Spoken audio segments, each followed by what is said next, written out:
4 upcoming VR games have now been delayed. You're soon to have a new feature on your MetaQuest headset if you own a specific phone, yet more layoffs at Meta, and some positive news on how VR games and hardware are selling. I'm Live Open Mike. Let's get into the news.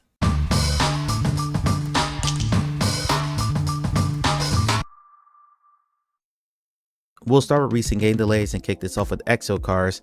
This is a single or multiplayer dune buggy racing game where you can compete either solo on the track for top spots on the leaderboard or in online multiplayer. Good racing games are in short supply in VR, particularly on standalone, so I know a lot of people were looking forward to this, and the developers have been doing some private play testing. This is a note straight from the developers on the social media site formerly known as Twitter. Racers, we know you've been revving your engines in anticipation of Cars, and we've got some important news. The starting lights are going to stay red for a bit longer, but trust us, it'll be worth it. Closed play tests have shown that the game already runs great, medium score is 8 out of 10, but we're adding final polish and minor features to enhance the experience and ensure a smooth launch. This allows us to align the Steam VR and MetaQuest releases with PlayStation VR 2 as closely as possible, ensuring everyone can hit the track together. Plus, choosing the perfect launch window will help Cars get the attention it deserves. On November 14th, the game will launch on MetaQuest and Steam. We're doing our best to launch the PSVR 2 version on the 14th as well, though the exact date depends on several factors and will be confirmed later. See you at the starting line soon, the Cars team. The next delay is Starship Troopers Continuum. This is from we'll call them the Trouble VR developer XR Games. They just announced, they didn't announce, some employees were announcing that they were being laid off, and over 70 employees were laid off from the team as a whole, which is a massive culling. Starship Troopers Continuum was just announced by XR Games a couple of weeks ago, and it was supposed to release in October, which was a little troubling, especially given how bad Hitman 3 VR Reloaded did. Plus, it was going to launch in the same month as Zombie Army VR, another game that they're working on. Here's a note from the developers. Starship Troopers Continuum will now be coming out on November 14th, 2024 on MetaQuest and November 25th, 2024 on PlayStation VR 2. This is to allow further time for extra playtesting, polish, and fixes to help ensure the best experience on MetaQuest and PlayStation VR 2. We appreciate the community's patience and support and look forward to seeing everyone on the battlefield this November. After how badly Hitman 3 VR Reloaded bombed on Quest, plus the fact that they just went through all these layoffs, it's probably a good idea to delay their game, especially when they had another one that was already scheduled to come out in the same month, because if you release 3 bombs in a row, that studio's probably toast. So this is a smart decision. Plus, Batman comes out soon. That affected the release of the next game on this list, and you probably don't want to release your game in the same window as one of the biggest releases of the year, especially when your last release kind of damaged your brand equity with consumers, so it's probably not going to do very well anyway in the face of such a big juggernaut. So good on them for delaying this. It sucks that Hitman 3 bombed, and I really hope that they can get this one right and get their studio back on track. The next delay is from Dig VR, and it's just what it sounds like. It is a construction worker digging simulator. This game was originally supposed to launch here pretty soon, but they have delayed it to November 14th. But the key point about this one is the way they did it was absolutely hilarious. They pretty much conceded that they didn't want to launch in the same window as Batman, and they released a teaser video on YouTube. I can't play it entirely because I'm afraid that the music's going to be copyrighted. I'll leave a link to that down below, and I'll just play it over me talking here. But they basically said, in the vein of a Batman video, that they're going to delay to the 14th. One of the devs is in the Rough Talk VR Discord, and he says specifically, "I can only apologize to you guys eagerly awaiting Dig VR. Gutting for us as we really wanted to get it into everyone's hands as soon as possible, but had to be done. Batman is just an absolute beast. So we had to give Dig the best chance of success so we could fully support it in the way we want to after launch." And in another post, he also said, "We wanted just a week or two delay, but Meta came back with that date and we took it." So now you see Dig VR on MetaQuest on November 14th. Again, wise decision. Not only is Batman coming out on October 22nd, but 2 weeks later, we're getting Metro VR. So two of the biggest IP releases of the year are happening within 2 weeks of each other. If you're a smaller team releasing a smaller game, you probably don't want to be within that release window. You probably want to push it out a little bit more if you can financially afford to do so you don't just get buried by everyone wanting to play the new hot big title. And the last delay is Wonder: The Fragments of Fate. This is, to my knowledge, the 3rd delay for this game. It was originally supposed to launch in June of 2024. I think it was June 27th, if I'm not mistaken. Then it got delayed to September 12th. Then it got delayed again to Halloween Day, October 31st. And now it's been delayed again. Reading directly from the developers here, "We have some bad news, time travelers, and there's no way to sugarcoat this. We had to delay the game, large sigh, one more time. We hear you. Again? A time travel game that can't ship on time? How ironic. We know, but trust us, we did not make this decision lightly. We also know it's just another in the spate of VR game delays, and you all just want to get stuck into some epic VR experiences. While we could go into the multitude of reasons for the delay, the truth is VR development is bloody tough, especially when we're determined to push the boundaries of what's possible with a VR adventure game. We are truly sorry, but we want to make sure we get this right, and we don't want to let you, our players, down. We're getting very close though. This extra time will allow us to fine tune and polish Wanderer the Fragments of Fate across all platforms, continue to QA and fix bugs, as well as offer day one multi-language support. We know Wanderer the Fragments of Fate is a unique VR adventure, and we want to ensure the experience is one you'll never forget. We're not going to share a release date just yet, been there done that, lessons have certainly been learned, but rest assured that news won't be too far away, and this time it is not going to budge. So we ask once again for your patience, kindness, and faith. We are hellbent on bringing you an epic time traveling adventure, and we aren't giving up on that vision, the team at Mighty Eyes. Once again, I'm fine with the developer taking as much time as they need to make sure their game is in the best possible state, because we've all played buggy launches, and I think we're all kind of tired of those. Our next story is from Dave Henney over at Upload VR, saying that Motorola phones will soon be usable in VR on Quest Horizon OS. Announcing a guest appearance by Mark Zuckerberg at Lenovo Tech World 2024, Motorola's Smart Connect app is coming to Horizon OS as a 2D app in the near future. Here's that video. I did pull this video from the site formerly known as Twitter, so I want to apologize in advance for the quality. This was the fastest one I could find. Looking ahead, Lenovo has plans for mixed reality headsets powered by Meta Horizon OS, the operating system that powers our Meta Quest headsets. But this is about more than just hardware. We're collaborating across the whole ecosystem. We've teamed up on a 2D app coming soon to the Meta Horizon store that will let you use your Motorola phone within Quest without ever having to take your headset off. This means that you can interact with any apps on your phone in a much bigger virtual screen. We are really excited about growing this ecosystem and excited that Lenovo, the powerhouse in the business market, is on this journey with us. Back to the article, against from Upload VR. Motorola has around 5% market share globally and around 10% in the US. That means this news won't impact the majority of people, but those who do own one can find a useful feature to stay connected in VR.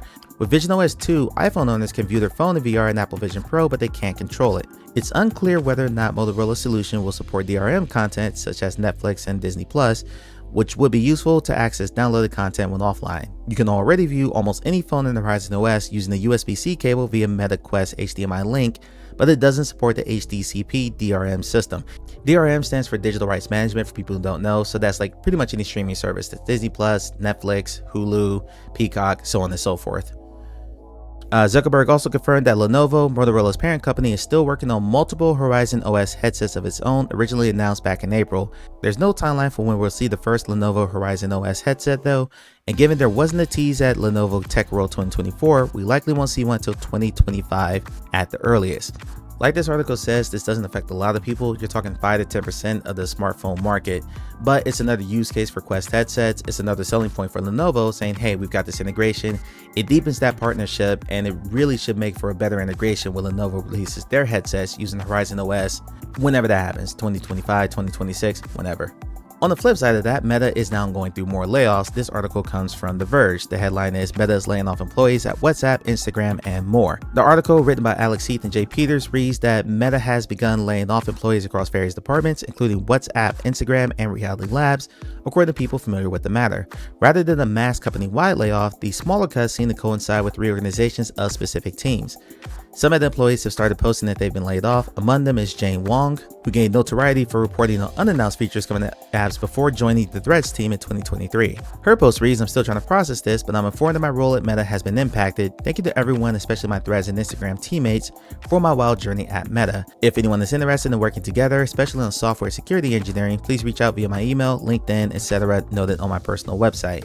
Continue with the article. Today, a few teams at Meta are making changes to ensure resources are aligned with their long-term strategic goals and location strategy. Company spokesperson Dave Arnold said in a statement shared with The Verge, this includes moving some teams to different locations and moving some employees to different roles.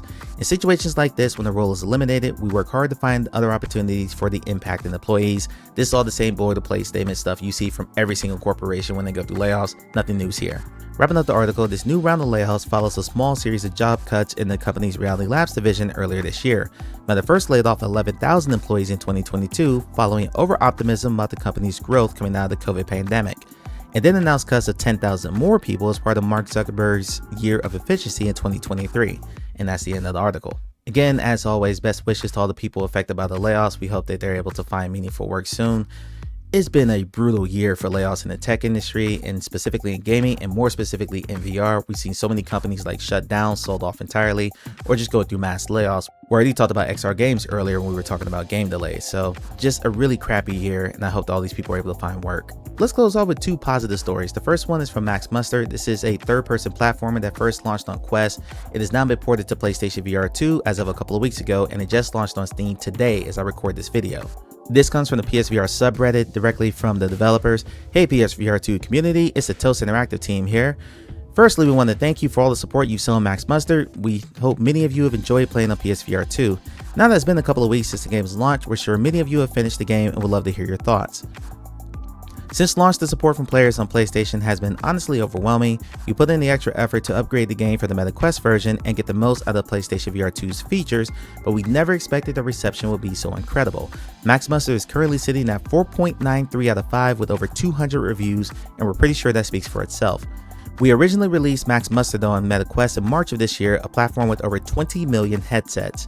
The game was incredibly well received and players loved it, so we knew the logical next step would be to bring it to other platforms. Over the last 7 months, we focused on the PlayStation version, which launched on October 3rd. Now we all know that the PSVR 2 has not quite received the attention or hardware sales it truly deserves, with approximately 2 million units shipped, 10% of that of Quest.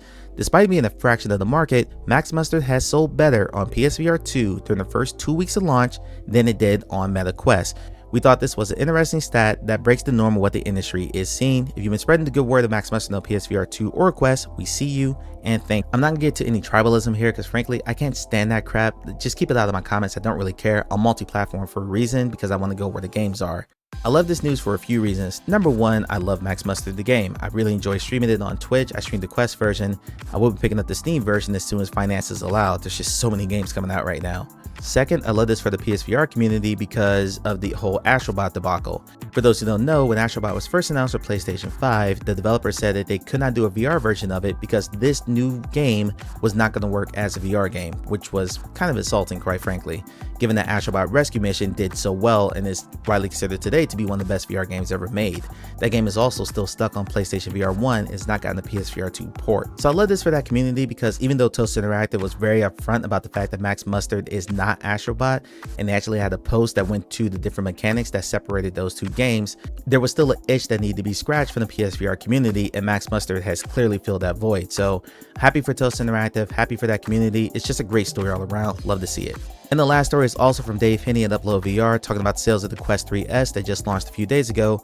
The byline reads, Quest 3S is the top selling device in Amazon's video games category. Article reads, at the time of this writing, the only other products in the category selling higher than the 128GB Quest 3S model are digital gift cards for PlayStation, Xbox, Fortnite, and Roblox.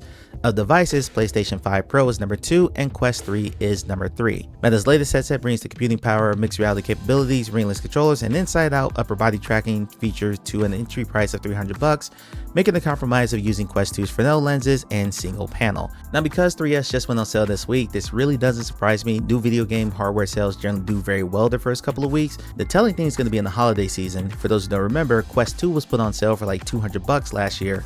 First it was $250, then it was cut down to $200, and Quest 2 sold like absolute hotcakes over the holiday season. I'm curious how Quest 3S holds up over the holidays against the original Quest 3 and PlayStation 5, and I guess we don't really talk about Xbox anymore, and Nintendo has not put out new hardware yet, which they're long overdue for. I'm a Nintendo guy, come on Nintendo, hurry up. But it's very possible that the Quest 3S is the best selling video game hardware of the Christmas season. We'll see. That's the full run of the news. If I miss anything, please let me know down in the comments. I appreciate it, and I'll catch you on the next one.